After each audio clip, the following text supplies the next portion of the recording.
Having anxiety is not easy at all, and believe me, I know because I experienced it myself. For a while, I thought that something very serious was happening to me, that my body and mind were failing and that there was no way out. But over time, after understanding many things that were happening in my life and using the right tools, I managed to overcome it. That's why today I want to talk to you from a place of empathy and experience, because I understand what you're feeling. The symptoms can be so intense and so real that sometimes it seems impossible to believe that all of this comes from anxiety alone, especially when you experience the worst symptoms, such as feeling strong or irregular heartbeats, difficulty breathing, tightness in your chest, sudden dizziness, blurred vision, uncontrollable tremors, extreme weakness, or that strange feeling of disconnection, as if the world around you no longer feels real. And yes, that can make you think that you're losing control or that something very serious is about to happen. And that's not all. You may have also experienced excessive sweating, constant muscle tension, nausea, tingling in your hands or feet, chills, or that terrifying feeling that you could faint at any moment. But beyond the physical, there are also symptoms that hit harder, the ones that live inside you. Thoughts that don't stop, constant fear. A voice that tells you that something bad is going to happen, even though you don't know exactly what. Confusion, difficulty concentrating, hypervigilance, the urgent need to escape, even though you don't know what you're running from. And the hardest thing of all is feeling like you're caught in a storm that no one else can see. If you're feeling this way, I understand. I know it's hard to live with anxiety, but trust me, you're not alone and all is not lost. In this video, I'll share 10 effective strategies to overcome anxiety at its root, not only by relieving the symptoms, but by addressing their real causes. If you're looking to regain your calm and take control of your emotions, this content is for you. Strategy number 1. Change the way you think to change the way you feel. Anxiety doesn't just happen. It's usually the emotional response to a thought pattern that interprets reality in a distorted, negative, or extreme way. One of the most powerful tools for overcoming anxiety at its source is cognitive restructuring, a technique that comes from cognitive behavioral therapy and teaches us to identify, question, and transform those automatic thoughts that trigger our anxiety. If we think that everything is going to go wrong, that we're not enough, that we can't handle what's coming, that not only generates anxiety but also limits us, paralyzes us, and makes us feel small in the face of life's challenges. Cognitive restructuring begins by detecting negative automatic thoughts, those ideas that arise without us consciously choosing them. They're often very fast, subtle, and repetitive. For example, I'm definitely going to fail. I can't handle this. They're going to think I'm a failure. This happens to me all the time. These thoughts not only generate anxiety, but they also feed it day after day. They are like mental seeds that germinate into difficult emotional states. The first thing you should do is become aware of them. A useful exercise is to write down in a notebook every time you feel anxious. What were you thinking at that moment? What interpretation did you make of what happened? Once you detect the negative thought, the most important moment comes: question it. This is where reframing comes to life. Ask yourself, do I have evidence that this is true? Am I exaggerating or guessing the future? What would I say to a friend if they thought this? Is there a more realistic or kinder way of looking at this situation?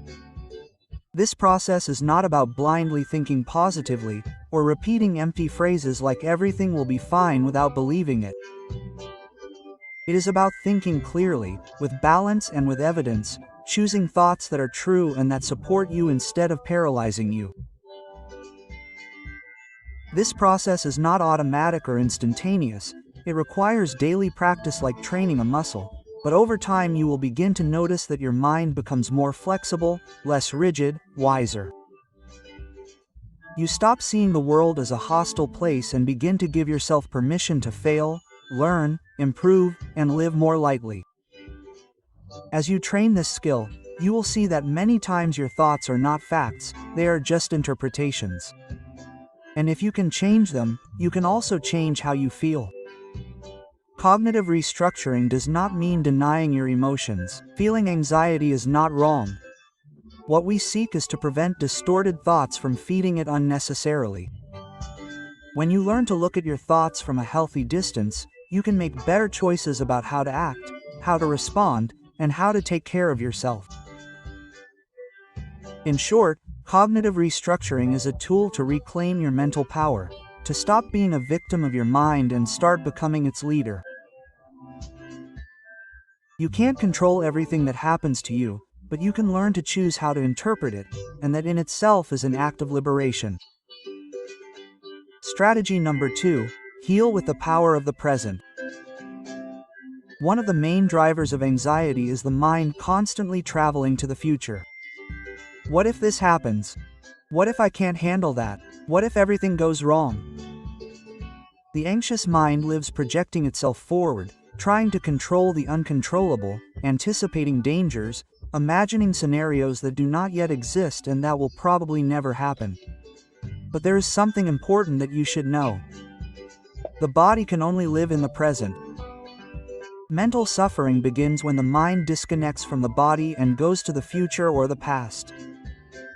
Mindfulness is the ability to be fully present in the moment that you are living, without judging it, without running away from it, without trying to change it immediately. It is becoming aware of what is happening inside you and around you, with curiosity, with openness, with kindness. It seems like something very simple, but it is not easy. Our mind has not been trained to be in the present, it has been trained to analyze, anticipate, remember, control. And that is not bad, except when it becomes a cage. Think for a moment, how many times have you been physically in one place, but mentally in another? Maybe in a conversation, but distracted thinking about what you have to do. The practice of mindfulness is about returning to that moment in time in front of you. How does this help reduce anxiety? Because anxiety can't be sustained if your mind and body are in the same place. Anxiety needs projections. It needs a mind that escapes the moment. When you are fully present, you can see your anxiety for what it is. An emotion that comes and goes. It is not you. It is not permanent, it is not dangerous, it is just an energy that you can observe without getting carried away by it. Here's a short practice that you can do at any time of the day. Stand or sit comfortably. Close your eyes, bring your attention to your breathing. Don't try to control it, just observe it. Feel the air coming in, feeling it going out. If your mind wanders, that's okay, bring it back gently. Scan your body. What sensations are there? Is there tension? Is there heat? Is there tingling? Don't judge, just observe. It is information. Listen to the environment. Perceptible or distant without labeling them. Just receive them. Now slowly return to your breathing. Feel that anchor, that safe place. You can do this in 3 minutes or extend it to 10, 15, 20. What matters is not how long it lasts, but the quality of your attention. You can also incorporate mindfulness into your daily life in simple ways. When you walk, walk feeling the contact of your feet with the ground. When you eat, chew mindfully. Feel the taste, the texture, the temperature.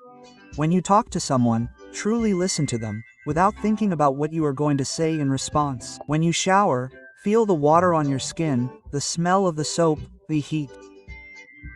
Each of these moments can become a meditation if you are truly present. And the more you train that presence, the less power anxiety will have, because you are not running away from life, you are living it. Remember, the present is the only real moment. The past no longer exists, the future has not yet arrived, and this moment, even though it is difficult, is the only place where you can breathe, decide, and heal. Practicing mindfulness doesn't transform your life overnight, but but it does transform your relationship with life, and you'll discover that beneath your anxiety there's a place of stillness that's always been there waiting for you to inhabit it. Strategy number 3. Limit ruminative thinking. One of the greatest enemies of emotional well-being is not what's happening outside, but what's happening inside, in the silence of our minds. Mental rumination is that cycle of thoughts that goes round and round without stopping, like an emotional washing machine that never finishes its cycle. It's when you go over the same thing over and over again. Why did I say that? What if I'm wrong? What if it doesn't work out? What if everything gets ruined? These aren't new or helpful thoughts, they're just the same ones, repeated with different words at different times, but with the same effect. Mental exhaustion, emotional anguish, and paralysis in action. Many people who suffer from anxiety have something in common. A mind trapped in repetitive thoughts that don't resolve anything, but make you feel like something is about to go wrong. What exactly is mental rumination? Rumination is different from thinking in order to solve a problem. Solving involves moving towards a solution. Ruminating, on the other hand, is going around in circles without getting anywhere. It is the habit of recreating a past or future situation over and over again, focusing on the negative and increasing worry with each repetition. Most importantly, rumination does not protect you from problems, it immerses you in them, even if they do not yet exist. Therefore, limiting rumination does not mean ignoring your problems, but learning to relate to them in a more intelligent, healthier, and more effective way.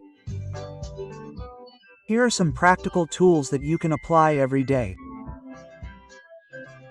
First, establish a daily worry time. This exercise may seem strange at first, but it is very effective. Choose a specific time of day, for example, from 6:30 to 6:50 in the evening, as a mental space to worry. During that time you can think freely about what worries you, write it down, analyze it, express it. But outside of those hours, whenever an anxious thought comes to mind, tell it firmly but kindly, "I'm going to think about this during my worry time. Not now." This simple habit teaches your mind that it doesn't have to be on alarm clock all day and that you are in control of the mental steering wheel. 2. Spot the signs that you're ruminating. Learn to watch yourself carefully. Some typical signs of rumination are: you realize that you've been thinking about the same thing for 10 minutes without coming to a conclusion. You feel a knot in your stomach or tension in your chest and your mind is racing 1,000 miles an hour. You're having thoughts like "I should have" or "what if tomorrow" happens. When you notice these signs, stop and mentally say, "I'm ruminating. This thought isn't helping me right now. I can let it go." Naming what's happening takes away its power. It allows you to separate yourself from the thought a little bit instead of merging with it. Third, redirect your attention to your body or your surroundings. Rumination happens only in the mind. That's why one way to interrupt it is to return to your body or your senses. Walk consciously, feeling your steps. Take a deep breath. Feel the air go in and out through your nose. Notice 5 things around you. Listen to 3 sounds. Touch an object and describe its texture. These types of exercises anchor your mind to the present and weaken the rumination that only thrives when you're lost in your thoughts. Every time you notice that you're caught up in repetitive thoughts, pause and ask yourself honestly, is this thought helping me or is it dragging me down? If it's not helping, you can let it go without guilt, because thinking isn't always helpful. Sometimes clarity comes more when we stop thinking, not when we insist on thinking more. The power of learning to stop. Limiting rumination doesn't mean blocking out all thoughts or pretending that nothing matters to you. It means taking back control of your attention and learning to let go of thoughts that don't serve you, that don't nurture you, that don't build you up. Think of your mind as a garden. If you don't choose which thoughts to cultivate, the weeds will grow on their own. Your job is not to fight every negative thought. Your job is to decide where you put your mental energy. And if you choose to put it in the present, in what you can do, in what gives you peace, you will see how little by little the anxiety begins to lose strength. Strategy number 4. Regulate emotions through self-compassion. When we feel anxiety, it is common for our instinctive reaction to be fight or flight. We fight against what we feel. We judge ourselves for being this way. We tell ourselves things like, "You're wrong again. You shouldn't feel this way. Why can't you control it?" And without realizing it, we turn anxiety into a double burden. First there is the uncomfortable emotion and then the rejection of that emotion. This is where one of the most healing strategies for dealing with anxiety from an emotional perspective comes in: self-compassion. Self-compassion is not self-pity. It is not resignation or justification, nor is it weakness. Self-compassion is the ability to treat ourselves with the same kindness, patience, and understanding that we would offer someone we love when we see them suffering. It is becoming our own refuge when we are going through internal storms. Self-compassion helps us to hold anxiety without running away, without fighting, without disconnecting from ourselves. It allows us to say to ourselves, "It's okay to not be okay. I am here for me." Quote. Self-compassion is made up of 3 fundamental elements. 1. Self-kindness. Instead of criticizing yourself, you speak to yourself gently. Instead of attacking yourself with demands or contempt, you treat yourself as you would a good friend. For example, instead of saying, "I'm ruining everything with this anxiety," you say, "I'm having a hard time, I'm struggling, but I'm doing the best I can." 2. Shared humanity. You recognize that you are not alone. Feeling anxious does not make you defective, it makes you human. Everyone, at some point, has felt fear, insecurity, or blockage. No one is exempt from emotional suffering. Reminding yourself of this breaks you out of the illusion that only you are broken and connects you to an invisible web of understanding and empathy. 3. Mindfulness. In order to treat ourselves with kindness, we must first acknowledge what we are feeling without suppressing or exaggerating it. Become aware of what is happening inside you without judgment. What changes when we practice self-compassion? Anxiety becomes more manageable because you are no longer fighting against yourself. You learn to identify your emotions clearly, without letting them drag you down. You become more resilient. You fall, but you pick yourself up with kindness. You begin to let go of the need to be perfect or okay all the time. You connect with an inner source of calm beyond what is happening outside. You can repeat these phrases to yourself mentally whenever you feel anxious or insecure. Today, I treat myself with the same compassion that I offer others. My anxiety does not define me. It is a part of my experience, not my identity. I can be at peace even if I don't have all the answers. Self-compassion does not eliminate anxiety, but it transforms it. Anxiety will still appear in your life from time to time. That's part of being human. But with self-compassion, it will no longer be a threat. It will be a signal that you will know how to listen to without collapsing. It will be an emotion that you will know how to deal with without running away from. It will be an opportunity to practice a healthier relationship with yourself. And that, although it may seem simple, is revolutionary. Because no one taught us to treat ourselves well when we need it the most. But you can start now with a hand on your chest, with a kind word, with the permission to feel, and with the certainty that inside you there is a refuge that you can always inhabit, your own compassionate presence. Strategy number 5. Strengthen resilience and tolerance to emotional discomfort. When we feel anxiety, many times what makes us most desperate is not the anxiety itself, but not knowing how to handle it. We want it to go away quickly. We get anxious about feeling anxious. We want to escape the discomfort at all costs. And that very human impulse, to avoid the uncomfortable, the uncertain, the difficult, is one of the most powerful drivers of chronic anxiety. This is where one of the most powerful strategies you can develop to heal from within comes in. Building emotional resilience and learning to tolerate discomfort without collapsing. What is emotional resilience? Resilience is the ability to adapt, resist, and bounce back from life's emotional challenges. It is not the absence of suffering or emotional perfection. It is the presence of inner strength, flexibility, and personal resources to not break down in the face of difficulty.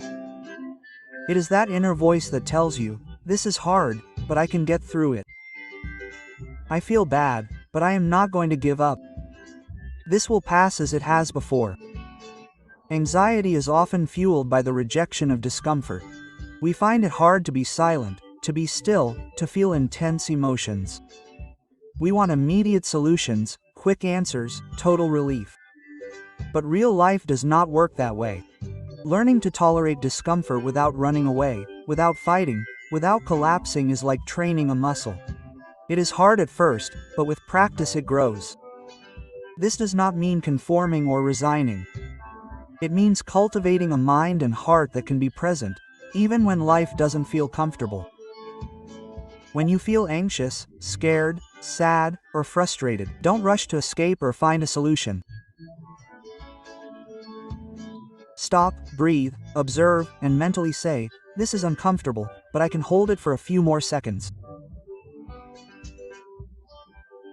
This trains your nervous system not to panic in the face of emotions. You learn that you can feel without letting it destroy you. Recall your past moments of strength. Recall. How many times have you been through difficult situations and come out on top? Make a mental, written list of times when you felt bad, but managed to move forward. This reminds you of something very valuable. You've been resilient before. You can do it again. Practice gradual exposure to the uncomfortable. If you avoid everything that makes you anxious, your mind will associate discomfort with danger. One way to train yourself emotionally is to expose yourself little by little to what you fear or feel uncomfortable about, but from a safe place. For example, if public speaking gives you anxiety, start by practicing in front of a mirror, then with a friend, then with a small group. It's not about jumping into the abyss, but about gradually developing tolerance. Emotional resilience also relies on physical health, adequate rest, a balanced diet, body movement, and conscious breathing. When the body is exhausted or in permanent alert mode, tolerating intense emotions becomes much more difficult. On the other hand, when the body is cared for, the mind has more space to respond clearly. An important reminder: discomfort does not last forever.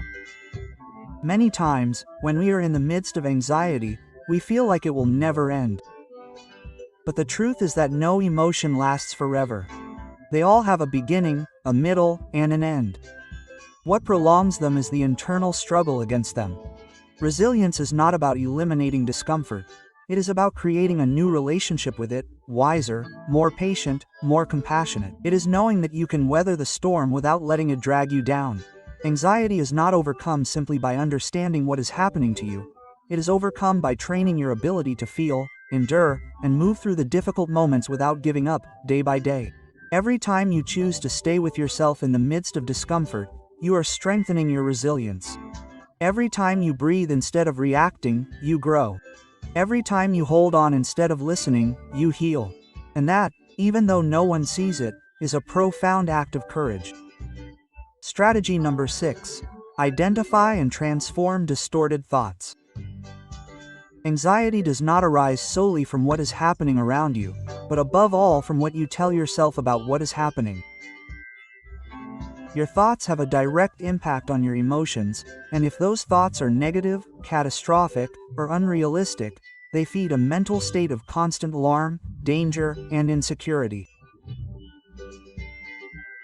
Your anxiety is not about what is happening, but about what you imagine could happen or what you are telling yourself at that moment. What types of thoughts feed anxiety? There are certain thinking errors, also called cognitive distortions, that are very common in anxiety states. Here are some examples. Catastrophic thinking. Everything is going to go wrong. This is going to be a disaster. Overgeneralization.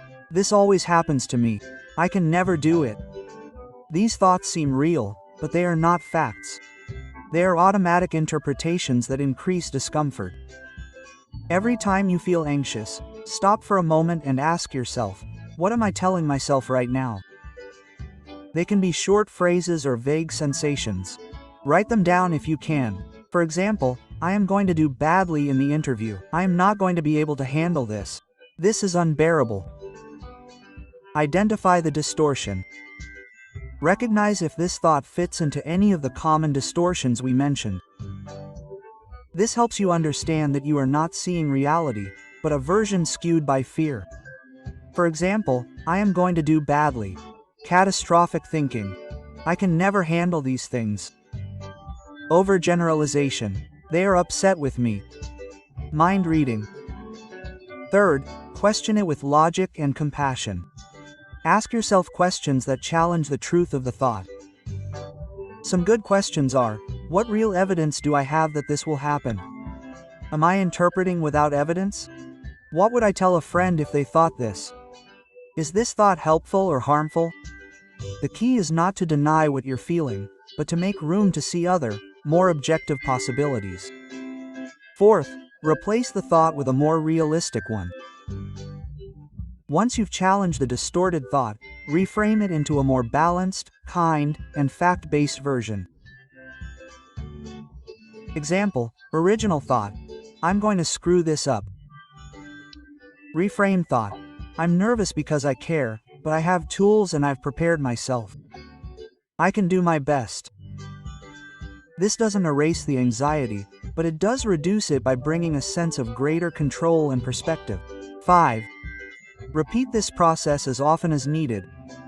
Like any mental habit, this takes practice and repetition. It may be hard at first, but over time you'll become more adept at catching your automatic thoughts and redirecting them in a healthier direction. It's like training a muscle. The more you practice it, the stronger it becomes. Remember this. Your thoughts aren't always true, but they are always powerful. They can drag you down or they can help you rise. The good news is that you can learn to choose your thoughts or at least challenge and redirect them. You are not a prisoner of your mind, you are the architect of your internal narrative. And every time you choose a more just, more compassionate, and more realistic thought, you are taking a step closer to calm, freedom, and healing. Strategy number 7. Connecting with the body to calm the anxious mind. When we feel anxiety, we often perceive it as something mental. Racing thoughts, constant worries, negative anticipations. However, anxiety also lives in the body.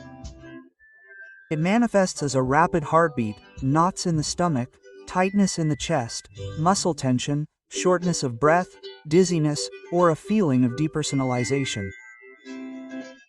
That's why one of the most effective strategies for reducing anxiety is to return to the body, not to escape from what we feel, but to anchor ourselves in the present, where there are no real threats, only physical sensations that can be regulated with awareness and practice.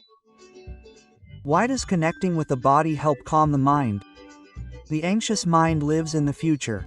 What if this happens? What if I can't? What if everything goes wrong? The body, on the other hand, only exists in the now. When you bring your attention to the body, you are stepping out of the cycle of uncontrollable thoughts and entering the direct experience of the moment. Additionally, when you activate the body in certain ways, breathing, conscious movement, relaxation, you are sending safety signals to the nervous system. It's like telling your brain, there's no danger, we can calm down. Strategies for connecting with the body and calming anxiety. Here are 6 powerful and simple practices that you can apply in your day-to-day life to reconnect with your body and turn down the volume on anxiety. 1. Conscious breathing, anchoring, and natural medicine.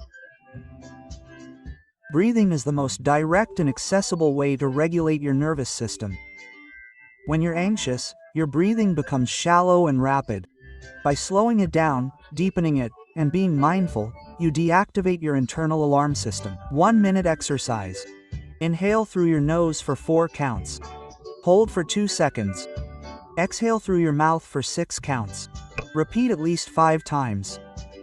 This type of breathing activates the parasympathetic system, the body's natural brake system, and generates an almost immediate feeling of calm. 2nd, body scan. Presence and internal awareness. The body scan is a mindfulness practice in which you mentally scan your entire body, part by part, without judging, just feeling. Do it like this. Close your eyes and bring your attention to your feet. Notice the sensations, the warmth, the contact with the ground. Then slowly move up to your legs, pelvis, abdomen, chest, shoulders, arms, hands, neck, and head. Notice if there is tension, discomfort, or calm. This practice helps to deactivate the anxious mind and reconnect with your present experience. Additionally, you will often notice areas of tension that you can soften with breathing. Third, conscious movement, emotional unblocking. Anxiety often causes physical stiffness. Hunched shoulders, clenched jaw, hunched body. Moving your body gently and consciously can release this accumulated tension. Try slow stretches upon waking. Walking mindfully, noticing each step, each contact with the ground. Dancing freely to a song that you like. The body in movement releases the stagnant energy of anxiety. Fourth, touch and self-hug. Physical contact, even with yourself, can be deeply calming. A hug, a hand on your chest, stroking your arms. All of these activate receptors for safety and comfort. Quick exercise. Cross your arms and hug yourself firmly. Take a deep breath as you silently say, "I am here for myself. I am safe." It may seem simple, but your brain interprets it as a sign of care and belonging. 5. Sensory rituals. Coming back to the here and now. Your senses are a direct gateway to the present moment. You can use them to bring you back into your body when your mind wanders. Try this 5-sense exercise. 5 things you can see. 4 things you can touch. 3 things you can hear. 2 things you can smell. 1 thing you can taste. This simple exercise interrupts the anxiety cycle and grounds you in the here and now. 6. Create moments of body pause. You don't need to have extreme anxiety to practice this. You can integrate short pauses throughout your day where you simply stop, breathe, and feel your body. For example, upon waking, place one hand on your chest and feel your breathing before looking at your phone. At work, every 2 hours, stand up, stretch your neck, and take a deep breath. Before you go to sleep, do a short body meditation or massage your feet. The key is to cultivate a living, loving relationship with your body. The body is not your enemy, it is your ally in healing. Many people with anxiety feel trapped by physical sensations. They fear them, they hate them, they want them to go away, but by fighting against the body, the anxiety intensifies. True transformation occurs when you stop fighting with your body and start listening to it, accompanying it and taking care of it. It is not the enemy, it is the messenger. Your body wants to help you come home, to your center, to your breathing, to your balance. It just needs your attention. The anxious mind takes you to the future. Body awareness brings you back to the present, and in the present, things are almost never as bad as your mind projects.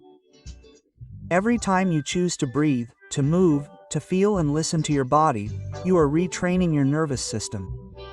You are telling yourself, I am not alone. I am not helpless.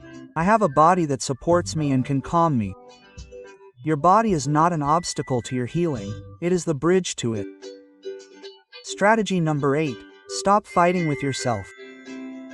One of the biggest contributors to anxiety is constant self-criticism. Not only do you feel bad about what's happening, but you also blame yourself for feeling that way. Statements like, I shouldn't be so anxious. This is stupid because I can't control it. I'm ruining everything again. Are common in people with anxiety, but that critical voice doesn't help. On the contrary, it exacerbates emotional distress, increases feelings of shame, and disconnects you from yourself. Self-acceptance and self-compassion aren't an emotional luxury, they're essential tools for healing. When you learn to treat yourself with more kindness, your anxiety begins to diminish. What is self-acceptance? It's the act of acknowledging and allowing your internal experience as it is, without needing to immediately change it or judge yourself for feeling the way you feel. Self-acceptance doesn't mean resigning yourself or giving up. It means saying to yourself, "This is how I feel right now. I don't like it, but it is what it is. I give myself permission to feel it."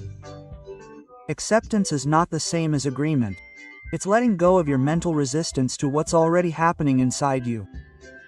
And that acceptance brings relief because there's no longer an internal war. What is self-compassion? Self-compassion is the ability to treat yourself as you would a loved one who's suffering, with kindness, with patience, with gentle words. It's acknowledging that you're going through a difficult time and offering comfort rather than punishment. Self-compassion isn't victimhood, it's not self-congratulation. It's having the courage to be kind to yourself, even when you feel fragile, inadequate, or confused. And that paradoxically strengthens you from within. Why is it so important for anxiety? Because when you criticize yourself for being anxious, you're sending a double message to your nervous system. On the one hand, there's an internal sense of threat, the anxiety itself. And on the other hand, you're telling yourself that it's wrong for you to feel that way. This creates a cycle of double tension. Self-compassion breaks that cycle. It tells your mind, it's okay to feel this way. I'm here for you. And that reduces the perceived threat. The body relaxes, the mind softens. A mindfulness exercise in practicing judgment. When you catch yourself having self-critical thoughts, do this quick 3-step exercise. 1. Acknowledge what you're feeling. For example, I'm feeling really anxious right now. 2. Validate your experience. It's hard to feel this way. It's understandable that I'm feeling agitated. 3. Offer kind words. I'm doing the best I can. This will pass. I'm not alone. Do this quietly, in writing, or mentally. The important thing is that you begin to transform your self-talk. Many people with anxiety have a pattern of putting extreme demands on themselves. They want to do everything right, not disappoint, control every detail, and when they don't, they beat themselves up. This internal perfectionism creates a state of constant tension. Self-acceptance involves letting go of the need to be perfect, accepting that you're not always going to have everything under control. There will be moments of discomfort. Sometimes you'll fail, you'll mess up, you'll feel afraid, and that doesn't make you any less valuable, it makes you human. Compassionate quotes for times of anxiety. You can create your own emotional emergency kit with phrases that help you reconnect with self-compassion. Here are some suggestions. It's normal to feel this way. I'm not broken, I'm just going through something. I can be kind to myself even in this difficult moment. I don't need to have all the answers. I'm learning now. This moment will pass and I can be with myself in the meantime. I am stronger than I think, even if I don't feel it right now. You can write these phrases in a notebook, put them on post-its, or record them in voice notes. Anxiety is not your fault. This point is essential. Anxiety is not a fault of yours. It's not a weakness. It's not that you're doing something wrong, it's a natural reaction of the body and mind to what they perceive as a threat, overload, or insecurity. You're not to blame for feeling anxious, but you can learn to accompany yourself with love while you feel it, instead of fighting against yourself. A compassionate visualization. Close your eyes for a moment. Imagine that in front of you is a younger version of yourself. A 7, 10, or 15-year-old you. Are you anxious, scared, feeling down? Would you look at him with judgment? Would you yell at him to calm down, or would you hug him and say, "I'm here, we're going to be okay"? That part of you is still there. Every time you feel anxiety, that vulnerable part is activated and you get to choose how to deal with it. Anxiety often doesn't go away completely, but it can lose its power, frequency, and impact. And one of the most powerful ways to do that is not through fighting, but through acceptance and compassion.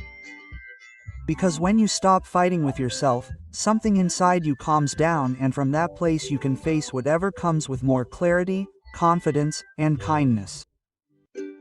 Remember, you don't need to be perfect to be at peace. You just need to be honest with how you're feeling and kind to yourself as you go through it. Strategy number 9, protect your emotional energy. Oftentimes anxiety doesn't just happen out of nowhere.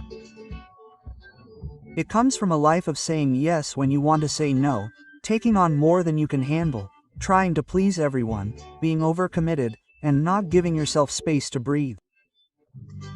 The body feels it, the mind knows it, but you ignore it until it collapses.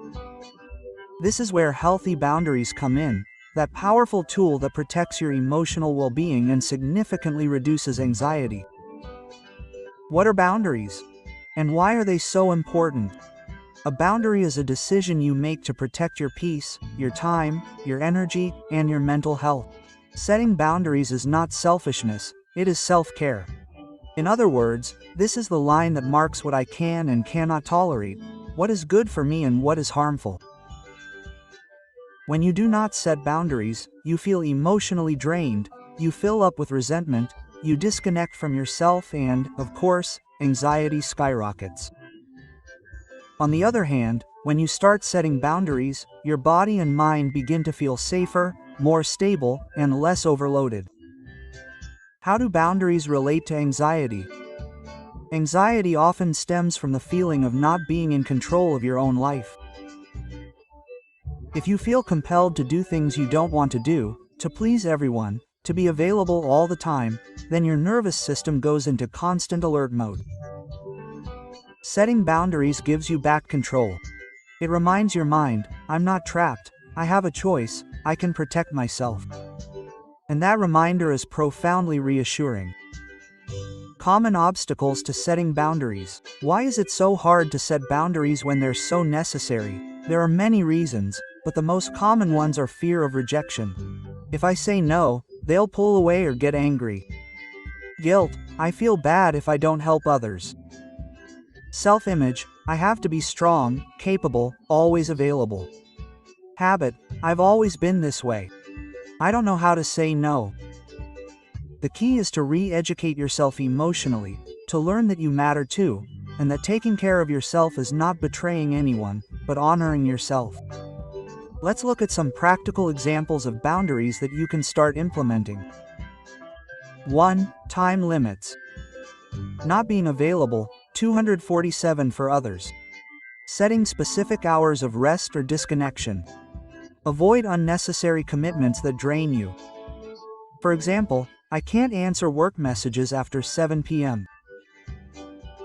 2. Emotional boundaries. Don't allow others to unload their problems without your consent. Don't absorb other people's emotions as if they were your own. Protect your peace of mind when someone is negative or toxic. For example, I listen to you with affection, but today I need to take care of myself emotionally. We can talk tomorrow. 3. Digital boundaries. Limit time on social media. Turn off notifications. Avoid content that feeds anxiety. For example, I'm not going online today. My mind needs silence. 4. Relational boundaries. Don't tolerate disrespect, manipulation, or emotional blackmail. Decide who to spend time with and who not to. Prioritize relationships that nourish you, not ones that drain you.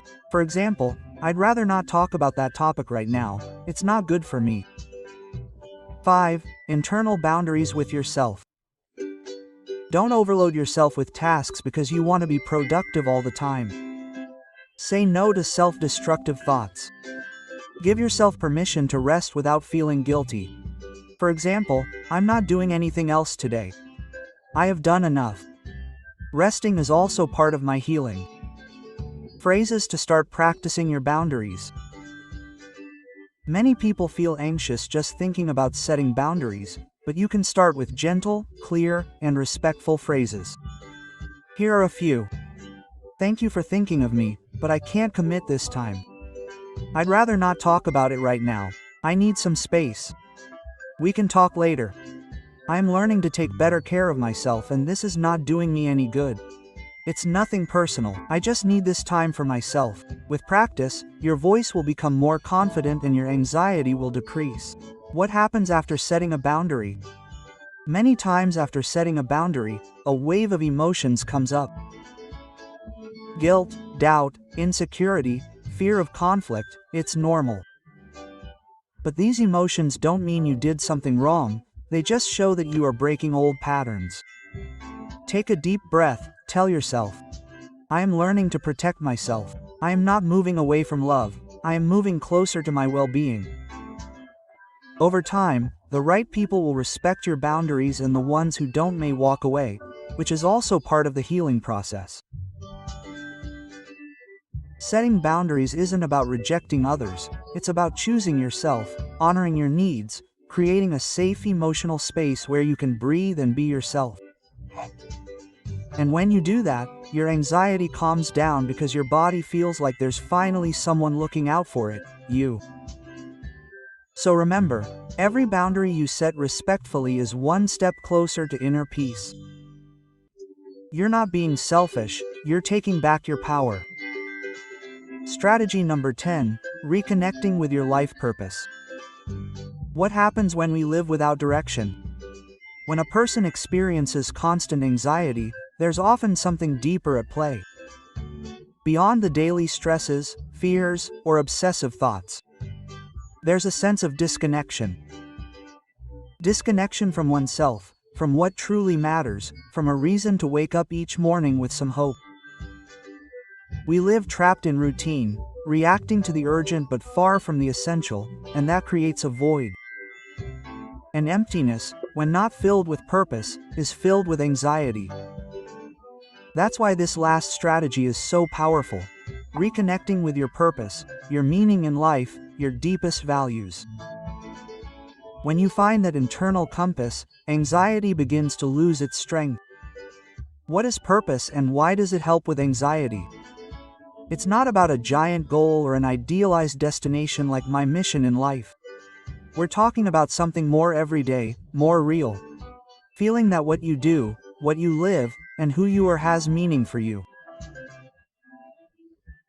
Purpose can manifest itself in caring for your children with love, serving others through your work, creating beauty through art, healing your wounds so as not to pass them on, accompanying others through your experience, learning, growing, evolving.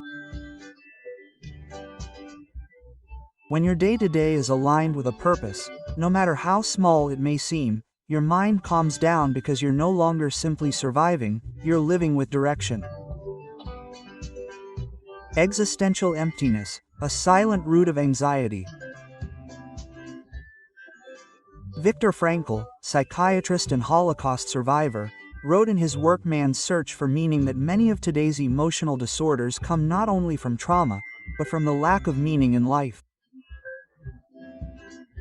When we don't know what we're here for, life feels like a series of soulless obligations, and that generates anguish.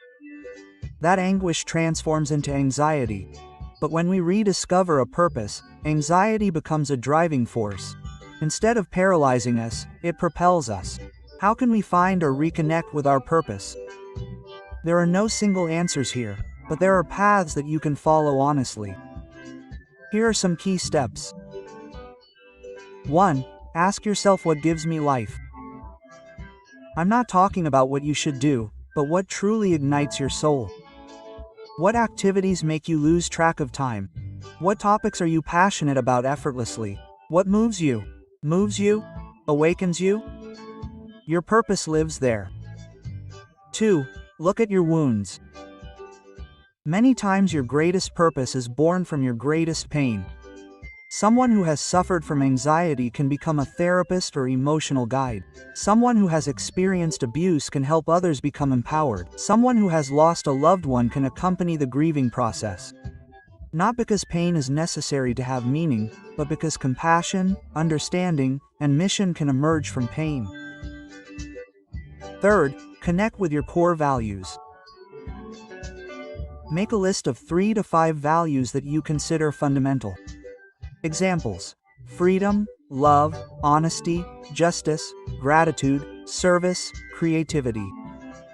Then ask yourself, am I living in coherence with these values? What changes can I make to align my life with them? Internal coherence calms the soul and that reduces anxiety. Fourth, start small. You don't need to have a grand life plan. Sometimes purpose is revealed in the small things. Listening attentively to someone, writing a page in a book, caring for a plant, offering a smile to a stranger, doing something kind without expecting anything in return. Each conscious gesture paves a path, and that path over time becomes purpose. Fifth, cultivate spirituality in your own way. This does not mean religion unless you live it that way. It means opening yourself up to something bigger, the connection with life, with the invisible, with beauty, with intuition, with the sacred in you and in others. Spiritual practices such as meditation, contemplation, inner silence, or gratitude connect you with your essence, and from there a more authentic purpose emerges. Purpose and anxiety. How are they linked on a deep level?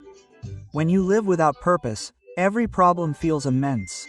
Every mistake seems like a threat, every change destabilizes, but when you live with a clear sense of purpose, everything is reordered. Problems become challenges, mistakes become learning experiences, changes become evolution. Your mind stops running in circles because it has a clear direction to look towards, and that calms you down. Anxiety screams when you don't know what you're fighting for, when every day a burden appears without direction, when the external dictates your agenda and the internal is silenced. But when you reconnect with a purpose, even if it is humble, your inner self becomes organized, aligned, calm, because it is not about doing great things, but about living with meaning. And when meaning is present, the heart feels at home, and from that inner home, anxiety no longer has as much power.